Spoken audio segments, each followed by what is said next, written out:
Mga lobong nagpapanggap ng tupa kung ituring ang mga komunistang nakakapasok sa iba't ibang sektor ng lipunan. Ipapangalandakan nila ang samut-saring isyu ng lipunan na siyang ginagamit nilang sandata upang makuha ang simpatya ng taong bayan at dalhin ang mga ito sa armadong pakikibaka upang pabagsakin ang umiiral na demokratikong pamahalaan.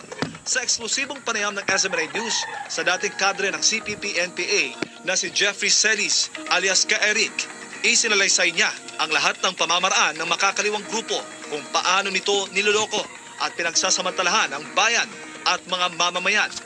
Anya, ito ay sa pamamagitan ng White Areas of Operation. Para mapalaganap niya ang kanyang pagre-recruit sa mamamayan sa iba't ibang sektor, kailangan niya magtayo ng mga tinatawag na mga front organizations.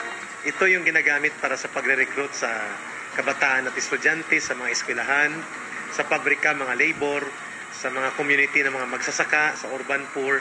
Lahat ng sektor halos ini-infiltrate niya, pero hindi kaagad para sa komunismo, kung hindi para doon sa mga advokasya at ang tinatawag nilang mga legitimate